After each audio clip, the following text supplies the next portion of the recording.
नमस्कार, मैं हूं श्वेता सिंह। कहते हैं कि कोई भी व्यक्ति किसी पर भी विश्वास कर सकता है, लेकिन जब पैसों की बात आती है तो आप हर किसी पर विश्वास नहीं करते। लेकिन कुछ नाम ऐसे होते हैं जो नाम आप अपने पैसों के साथ भी उन पर भरोसा करते हैं, उनकी जो सलाह है, उनका जो मशवरा है उसे लेते हैं। ये सबसे सरल और सामान्य भाषा में मैं अपने मेहमान का इंट्रोडक्शन आपको दे सकती हूँ। डॉक्टर विवेक बिंद्रा, बहुत बहुत स्वागत है आपका। और ये बहुत बड़ा कॉम्प्लीमेंट होता है क्योंकि लोग जनरली अपने पेरेंट्स की, अपने भाइयों की, अपने बहनों की, इनकी बातों पर विश्वास करते हैं जब अपने पैसे की बात आती है। बहुत सोच समझ कर सोचते हैं कि पता नहीं कुछ गलत एडवाइस न दे दे। लेकिन आपके में क्या बात ऐसी है कि ये बड़ा बिजनेस जो है उसकी तरफ जो आम इंसान है वो इतना खिंचा चला आता है?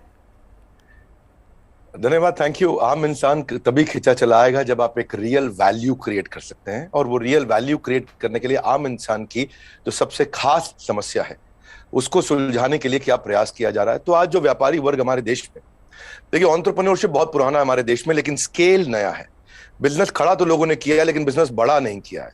और बिजनेस बड़ा कैसे किया जाए, उसके लिए सोलोप्रेन्योर, एंटरप्रेन्योर के लिए हमने हिंदी भाषा में एक बड़ा बिजनेस, ये प्लेटफॉर्म ऐसा बिल्ड किया है जिससे वी आर हेल्पिंग, और आज बिलियनियर प्रोफेसर्स के साथ में हम उनकी मदद कर पा रहे हैं। लगभग 10 करोड़ लोग हमारे वीडियोस हर महीने देखते हैं, विच इज 100 मिलियन का हमारा मंथली एक्टिव यूजर है, और एक फार रीचिंग इम्पैक्ट है। आज 750 डिस्ट्रिक्ट के अंदर आज हमारे ऑफिस, माइक्रो फ्रेंचाइजी उनके साथ में नीचे जाके एक आम आदमी का हैंड होल्डिंग कर रहे हैं। अपना ये एक मुद्दा है कि रिक्शा वाले को भी हम एक बड़ा एंटरप्रेन्योर टेक्नोलॉजी के साथ एनेबल, साधारण भाषा में सिखा के उसे कैसे आगे बढ़ा दें। अच्छा, सुना है कि आपको कुछ गिनीज बुक रिकॉर्ड्स में भी नाम है, कई सारे रिकॉर्ड्स हैं इनफैक्ट। धन्यवाद, थैंक यू। हाँ, ठीक बात है। हालांकि ये वर्ल्ड रिकॉर्ड बनाना हमारा गोल नहीं है, वो एक आउटकम है। गोल हमारा था कि क्या हुआ पेंडेमिक में। अब मुझे वो 2020 का वो समय याद आता है जिस समय अप्रैल का टाइम था, बहुत ज्यादा सब जगह इतना ज्यादा उस समय माहौल पैनिक का था कि लोगों को समझ नहीं आ रहा था क्या किया जाए। तब हमने पहला एक वेबिनार किया। एक वेबिनार में अमूमन 100, 200, 500, 1000 लोग आते हैं। हमारे वेबिनार में 10 लाख, 15 लाख, 20 लाख लोग आए तो गिनीज वर्ल्ड रिकॉर्ड में आ गया। तो हमने स्ट्रैटेजी का, सेल्स का, ऑपरेशंस का, रिटेल का, स्टार्टअप का, हमने हर सब्जेक्ट पे, लीडरशिप पे, इन सब पे हमने वेबिनार्स किए, मार्केटिंग पे, और हर बार जो वेबिनार था वर्ल्ड रिकॉर्ड में आता चला गया। आज लगभग Guinness book of world record हमारे 9 हैं, और golden book of world record मिला के हमारे 10 वर्ल्ड रिकॉर्ड बन चुके हैं। ये जो शो आप कर रहे हैं, जो जीता वही Sikandar, horses table, good news today पर, इस शो का कॉन्सेप्ट क्या है, क्या है इस शो में? देखिए, वैसे तो होना चाहिए जो जीता वही चंद्रगुप्त मौर्य। हाँ। क्योंकि चंद्रगुप्त जीते थे, सिकंदर नहीं जीते। पर क्योंकि ये कहावत बहुत ज्यादा मशहूर है तो ये नाम भी रखा गया और बड़ा अच्छा चला। ये on the spot funding reality show है। इसमें 8 इन्वेस्टर आते हैं, हर एक इन्वेस्टर अपने साथ 5 करोड़ रुपए रेडी रखता है। 24 स्टार्टअप सामने आते हैं। स्टार्टअप आता है, रियलिटी शो है, पैसा इन्वॉल्व है। इसमें Sunil Shetty production, India TV, अपना इंडिया टुडे ग्रुप जो है हमारा, और सारे, मेरा जो रोल है इसमें मेंटर, कोच, एडवाइजर और स्टार्टअप गुरु का है। तो हम लोग मैक्रो इंडस्ट्री का एनालिसिस भी देते हैं और साथ में माइक्रो बिजनेस का एनालिसिस देते हैं। स्टार्टअप आता है, इधर सबके सब इन्वेस्टर बैठे रहते हैं, आमने सामने चर्चा होती है, वहीं सब ओके हो जाता है, वहीं पैसा और उनके बदले में उनकी इक्विटी ली जाती है। तो बड़ा अच्छा शो है। पैसा लेने के लिए देखिए कई तरीके हैं। सेल्फ फंड आदमी कर सकता है, दोस्त से ले सकता है, परिवार से ले सकता है। लेकिन जो एंजल इन्वेस्टमेंट है, वो एंजल इन्वेस्टमेंट वो आपसे छोटी सी एक ओनरशिप, हिस्सेदारी कंपनी में ले लेता है। जो एंजल आता है एंजल की तरह काम करता है। बहुत सारे एंजल इन्वेस्टमेंट के लिए बड़े अच्छे सारे प्लेटफॉर्म्स हैं। Startup grind, Indian angel network, venture catalyst, Chennai angel, lead angel, Sequoia, Nexus, Kalaari, Mumbai angel, बहुत है। लेकिन तब भी बावजूद उसके केवल 2% लोगों को पैसा मिल पा रहा है। 98% लोग फेल हो जाते थे। तो उसी के लिए हम लोगों ने मिलकर ये शुरू किया हॉर्सेस टेबल, जहां पे हम और लोगों को पैसा दे सके, उनकी मदद कर सके। अगर उनके आइडिया में दम है तो उनकी ग्रोथ में हिस्सेदारी देने के लिए हमारे इन्वेस्टर साथ में आते हैं, और मैं उसको वहां पे आके मॉडरेट करता हूं, मैं अपनी एडवाइस देता हूं, जिसके बेसिस पे आगे हम लोग उसको आगे बढ़ा पाते हैं। मतलब इसमें कोई भी आ सकता है, कोई भी जो जिसके पास कोई आइडिया हो कि किस तरीके से आगे कोई बिजनेस हो सकता है। ज़रूरी नहीं है कि कोई बड़े बड़े ग्रुप्स हों, बिजनेस हाउसेज हों। ये मकसद क्या है इसका, आइडिया कहाँ से आया? श्वेता जी, यही तो मेन मुद्दा है कि अगर आज मैं गुवाहाटी के आगे वहां से 200 किलोमीटर दूर जाके जहां असली भारत बसता है, जो केवल दिल्ली मुंबई में नहीं है, उन लोगों को हम ला सके, उनको बढ़ा सके। देखिए, आइडिया यहां से आया कि एक एडम स्मिथ नाम के जेंटलमैन रहे, उन्होंने मैक्रो इकोनॉमिक्स में किताब लिखी है। 200 साल पुरानी किताब है, उसको पढ़ने के बाद कुछ नहीं चाहिए। वो कहते 4 चीजें होनी चाहिए। एक जिस देश की पॉपुलेशन बढ़ रही है वहां बिजनेस अच्छा होगा, जहां टेंडेंसी टू कंज्यूम है, हमारे देश में स्वतंत्रता बहुत है, कुछ भी कंज्यूम कर सकते हैं, हमारा देश चाइना की तरह नहीं है। तीसरा जहां एंटरप्रेन्योर बहुत है, और चौथा जहां इनोवेशन है। चारों लिहाज से 4 में से 3.5 नंबर इंडिया को दिए जाते हैं। इंडिया में एंटरप्रेन्योरशिप बहुत तेजी से बढ़ रहा है। तो हमारे को आपने पूछा आइडिया कहां से आया, आइडिया यहां से आया कि गड्ढा ढूंढने का एक ट्रेनिंग दिया जा रहा है, इसके द्वारा लोगों को इंस्पायर किया जा रहा है कि कैसे एक स्टार्टअप आए, क्या वो कस्टमर का टाइम बचा रहा है तो उसको पैसा मिल सकता है, हाँ भाई बड़ा अच्छा कर रहे हो आप, क्या वो कस्टमर का एफर्ट बचा रहा है, क्या वो कस्टमर का कोई कंफ्यूजन घटा रहा है, क्या वो कस्टमर के लिए सामान सस्ता लेके आ रहा है, क्या वो कस्टमर की प्रायोरिटी पे उसको फोकस करा रहा है, क्या वो कस्टमर को बढ़िया स्किल सर्विस, क्या वो कस्टमर को कोई वेंडर आइडेंटिफाई करके दे रहा है, क्या कस्टमर के लिए कोई कन्वीनियंस क्रिएट कर रहा है। तो बेसिकली ये urban company Oyo, Swiggy, Ola, Zomato, Flipkart, just dial, zoom, ये सब इंडियन स्टार्टअप्स हैं जो कस्टमर की कोई ना कोई समस्या को सुलझा रहे हैं, और जैसे वो समस्या सुलझाते हैं, और इसी के लिए हम इंस्पायर करना चाहते हैं कि स्टार्टअप ऐसा ही है जो कस्टमर की बर्निंग प्रॉब्लम को, ज्वलंत समस्या को सुलझा सके। पर इसके आगे क्या होगा? मतलब अगर कोई इंसान है, जैसे मान लीजिए मेरे पास ही कोई आइडिया है, तो मुझे तो बिजनेस चलाने के बारे में मालूम नहीं है, फंडिंग अगर मान लीजिए मुझे मिल भी जाती है यहाँ पर, तो आगे क्या बिजनेस चलाने में मदद भी मिलेगी? बहुत अच्छा प्रश्न है आपका। देखो, जब इन्वेस्टर आता है ना, तो वो स्मार्ट कैपिटल लेके आता है, केवल पैसा नहीं लाता है, वो एक हैंड होल्डिंग सपोर्ट लेके आता है। बड़ा बिजनेस साथ में, हमारी कंपनी भी आ रही है तो हम उनको लाइफ टाइम मेंबरशिप देते हैं, ट्रेनिंग देते हैं। देखिए, जब इन्वेस्टर आता है तो वो स्टार्टअप को मेंटरशिप देता है, एडवाइस देता है, रिसोर्सेज देता है। तो इसीलिए ये जो हॉर्सेस टेबल है, जो हमारे आज यूट्यूब चैनल पे आ रहा है, जीएनटी पे आ रहा है, गुड न्यूज टुडे, और अच्छा नेटवर्क आपने चालू किया है, तो ये हम यहाँ पे इन्वेस्टर एक स्टार्टअप को आगे जाके और फंड रेज करने में मदद करता है कि सीरीज ऑफ इन्वेस्टमेंट पिचेस डाल सके। हर स्टेज पे उसके साथ इन्वॉल्व होता है। एक आइडिया स्टेज से रेवेन्यू जनरेटिंग स्टेज तक इन्वेस्टर साथ में जुड़ता है। कई बार तो इन्वेस्टर अपना फ्री ऑफिस स्पेस भी देता है। अगर आपकी कंपनी छोटी है, आप हमारे ऑफिस जाके शुरू कर सकते हो। उनको डिजिटल मार्केटिंग सपोर्ट देता है, टेक्नोलॉजी बनाने में, मैन पावर लाने में। तो ऐसा नहीं, इतना ही नहीं है, बल्कि मैं आपसे ये भी बताऊंगा कि फंड का इस्तेमाल कैसे हो रहा है, इस पर भी स्टार्टअप आकर के स्टार्टअप के ऊपर इन्वेस्टर नजर रखता है। इन्वेस्टर देखता है कि ड्यू डिलिजेंस करता है, उनको स्मार्ट कैपिटल देता है, उनके नेटवर्क को बढ़ाता है, उनको फ्यूचर इन्वेस्टर अट्रैक्ट करने में पूरी मदद करता है, उसको ब्रांड बिल्डिंग करता है, उसका माउथ पीस बन जाता है। वो केवल पैसा नहीं इन्वेस्ट करता है, वो उसको पूरी गाइडेंस देता है आगे, उसको बिल्कुल हॉक आई के साथ में जुड़ा रहता है, उनकी रिपोर्ट्स लेता है हर हफ्ते, हर महीने। ऐसा नहीं कि जैसे लिस्टेड कंपनी तो क्वार्टरली रिपोर्टिंग करते हैं, इनसे तो हर महीने रिपोर्ट किया। तो स्टार्टअप पे कड़ी नजर भी रहती है कि वो पैसा कैसे इस्तेमाल कर रहा है, और उसको हैंड होल्डिंग करके सपोर्ट करके ग्रोथ के लिए भी मदद की जाती है। इसीलिए इसी लिहाज से हॉर्सेस टेबल एक रेवोल्यूशनरी कॉन्सेप्ट है जो आज जीएनटी के साथ बड़ा बिजनेस मिलकर के लेके आया है। ये बड़ी अच्छी चीज़ है, क्योंकि थोड़ा तो मार्गदर्शन भी चाहिए सबको, लेकिन नज़र भी रखनी ज़रूरी है। लेकिन एक थ्योरी ये भी है डॉक्टर विवेक बिंद्रा कि स्टार्टअप्स का बबल एक क्रिएट हुआ था, और वो जो बुलबुला है वो अब धीरे धीरे फूट रहा है। आपकी क्या सोच है इस पर? नहीं, मैं ऐसा बिल्कुल नहीं मानता। ये कोई बुलबुला नहीं, ये रियल सब्सटेंस है। अगर ये बबल है तो हमें मानना होगा कि 700 मिलियन इंटरनेट यूजर भी इंडिया में बबल है। इंटरनेट यूज करना बंद कर देंगे क्या लोग? आज UPI card payments, net banking, transaction, ये सब बंद हो जाएगा। अक्टूबर में ही साल $100 बिलियन की ट्रांजैक्शन यूपीआई पे इंडिया में हुई है। ये स्टार्टअप का नतीजा है। रेवोल्यूशनाइज किया है डिजिटल ट्रांजैक्शंस को, ये स्टार्टअप का नतीजा है। बहुत सक्सेसफुल स्टार्टअप्स आ रहे हैं। 42 नए यूनिकॉर्न 1 साल में आए हैं। आप समझिए, जितने यूनिकॉर्न 10 साल में बने, यूनिकॉर्न का मतलब 7,500 करोड़ की कंपनी, जितने स्टार्टअप 10 साल में बने, उतने ही स्टार्टअप पिछले 1 साल में भी बन गए। तो ये बबल नहीं है। इंडिया इस समय टॉप 3 यूनिकॉर्न प्रोड्यूसर में जो स्टार्टअप के है उसका नाम आ चुका है। यानी कि हर 9 दिन के अंदर हमारे देश में एक नया $1 बिलियन स्टार्टअप पैदा हो रहा है। स्टार्टअप जो है ना, ये आप 2011 में 9.5 साल लगा करते थे, और उसके बाद ये समय कम होता चला गया। 2012 से जो स्टार्टअप आए वो 4.5 साल में $1 बिलियन हो गए। आप ये समझिए कि ट्रैवल एजेंसी जो होती थी वो Goibibo, Thomas Cook, make my trip में आ गई। सरकारी नौकरी घट रही है, स्टार्टअप बढ़ रहे हैं। पेपर अब डिजिटल हो गया है, किताबें किंडल में मूव कर गई हैं, बिजली अब सोलर होती जा रही है, रिटेलर अब अमेजॉन, फ्लिपकार्ट और रिलायंस पे मूव कर गया है, गाड़ियां ड्राइवरलेस हो रही हैं, ब्लॉकबस्टर सीडी को खत्म करके यूट्यूब, अमेजॉन प्राइम, नेटफ्लिक्स आ गया है, सेल फोन के बिल अब घट रहे हैं, इंटरनेट के बिल बढ़ रहे हैं, गाड़ियों की सेल घट रही है, ओला उबर बढ़ रहा है, रेस्टोरेंट शटडाउन हो रहे हैं, ऑनलाइन फूड डिलीवरी बढ़ रहा है।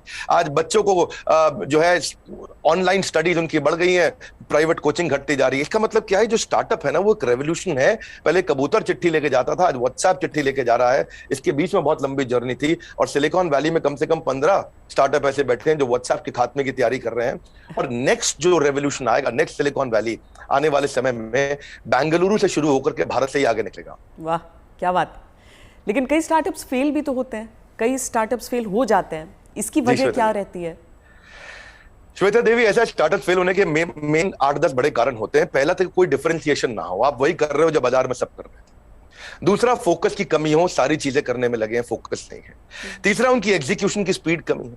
चौथा, अगर बिजनेस अच्छा ले भी आए तो रेकरिंग रेवेन्यू नहीं है, वो कस्टमर के साथ माल दो पैसा लो रिश्ता खत्म। रेकरिंग रेवेन्यू यानी कि बार बार उसके साथ ट्रांजैक्शन होना चाहिए।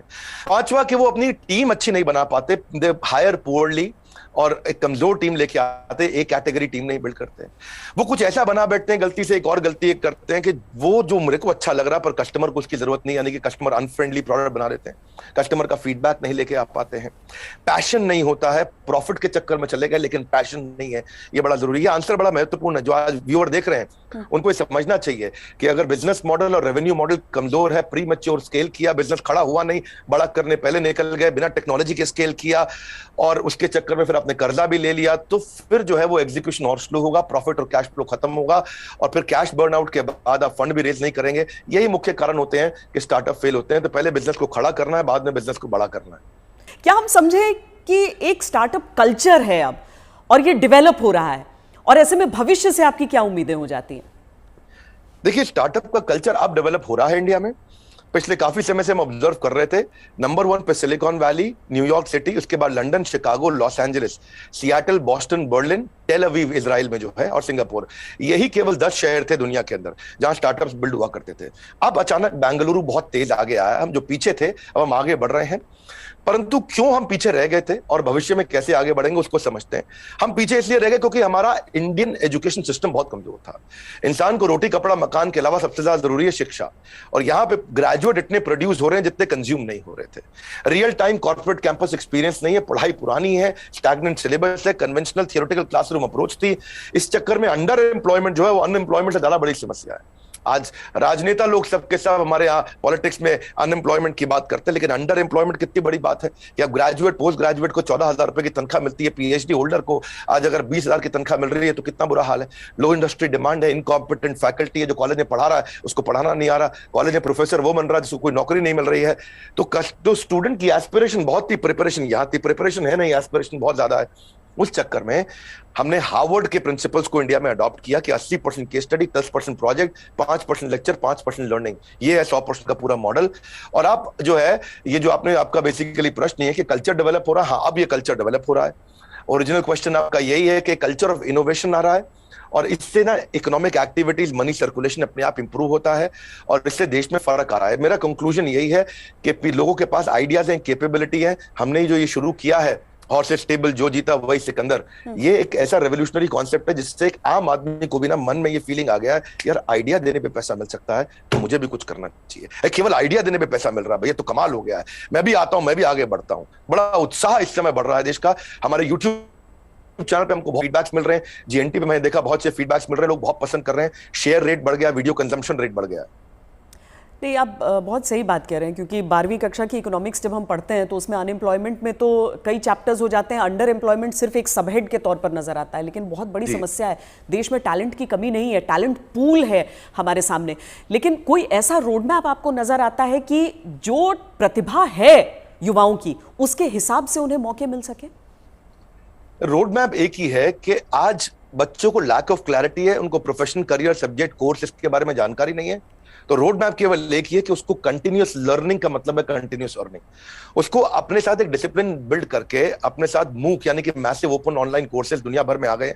लगातार सीखने से खाली दिमाग खुले दिमाग में परिवर्तित हो जाएगा। अब जो anyone who keeps on learning he will stay young forever, ये हेनरी फोर्ड ने बोला है। बड़ा बिजनेस भी इसीलिए आया, दुनिया भर में कॉर्पोरेट ट्रेनिंग हो रही थी, स्किल डेवलपमेंट हो रहा था, K-12 की बात हो रही थी, टेस्ट प्रिपरेशन हो रहे थे, बायजूस, वेदांतु सब आ गए, लेकिन एक आम आदमी के लिए, व्यापारियों के लिए सिखाने के लिए कुछ नहीं था। तो रोड मैप ये है कि आपको आज लर्निंग पे फोकस करना चाहिए। हमने भी उस गैप को समझा, हमने देखा कि कस्टमर के पास आज टाइम नहीं है, क्वालिटी टीचर नहीं है, हिंदी भाषा के अंदर कंटेंट नहीं है, मिनिमम एजुकेशन रिक्वायरमेंट पूरी नहीं कर पाते, आज MBA कॉलेज तो बहुत महंगे हैं, MSME के मेंटर नहीं है। तो मैंने उसके लिए हमने बड़ा बिजनेस चालू किया कि लोग आकर के सीखे वहां। क्या मॉडल है? Any time, anywhere, any device. कोई मिनिमम एजुकेशन नहीं चाहिए, वीडियो, वॉइस, वर्नाक्युलर, आपका टाइम हम सेव करेंगे ताकि आप सक्सेस मिले आपको। इजी टू यूज कर दिया है। सारे business planning tool, framework, agreement, उनको डॉक्यूमेंट, स्ट्रैटेजी शीट, हर एक चीज बना के हैंड होल्डिंग के साथ, कोई भी सब्जेक्ट में फंसे वो, strategy, sales, HR, finance, customer service, funding, operations, technology, marketing, admin, legal, production, इस सब में उसको मदद करते हैं ताकि वो आकर के सीखे। तो बेसिकली रोड मैप ये है कि आदमी को सीखना चाहिए। हमने ऐसा किया है कि हमने 750 रुपए महीने पे एक एग्जीक्यूटिव एमबीए उसको कराना शुरू कर दिया है। 1500 रुपए महीने पे हमने एक अडल्ट को एमबीए कराना शुरू कर दिया है। सिखा कौन रहा है मेरे साथ? मेरे प्रोफेसर एक कैटेगरी है।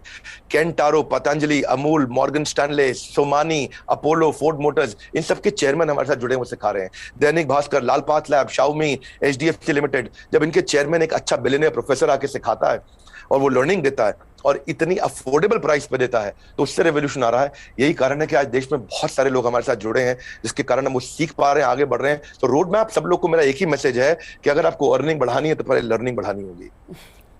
क्योंकि अमूमन ऐसा होता है कि कुछ बड़े बिजनेस हाउसेस, हम सब टाटा बिरला को देखते हुए बड़े हुए, लेकिन वो मोनोपोली है इतना भी समझ में आया, कुछ कठिन शब्द लोग सीखते गए, लेकिन इतना भी साथ में सीखा कि सारा कंट्रोल इन्हीं के हाथों में रहेगा। लेकिन क्या ये स्टार्टअप कल्चर जो है वो बिजनेस डाइवर्सिफिकेशन में मदद कर सकता है?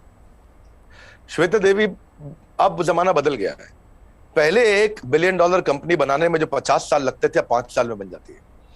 जो हमारे यहाँ टॉप रैंकर सबसे बड़े अरबपति 1950 में थे, उनमें से अब कोई दिखाई नहीं पड़ता है टॉप अरबपति की लिस्ट में हमारे देश में। अचानक जमाना बदल गया है।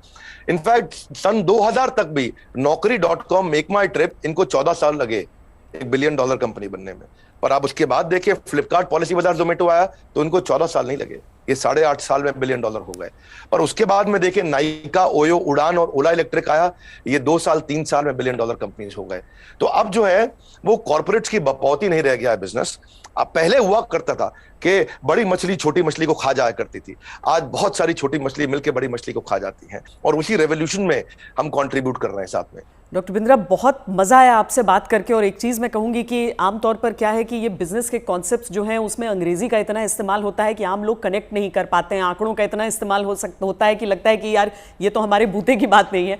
आप इतने सिंपल तरीके से समझाते हैं, मुझे लगता है इसीलिए ऐसी चीज़ों पर भी लोग आपकी बात को समझते हैं, आपकी बात को मानते हैं। और ये जो जी, हर एंकर के साथ भी उतना अच्छा नहीं लगता जितना श्वेता देवी आपका इम्पैक्ट है और आज तक का इम्पैक्ट है। मैं तो मतलब मानता हूं उस बात को कि आज तक जितना न्यूट्रल और जितना अच्छा चैनल रहा है, और खास तौर से जो आपने इन्फ्लुएंस क्रिएट किया, तो आपको भी बहुत बहुत बधाई। धन्यवाद, आपने इतना समय लगाया आज लोगों को इन महत्वपूर्ण पहलुओं पर हम चर्चा कर सके। Thank you so much. Thank you so much. धन्यवाद श्वेता देवी, थैंक यू।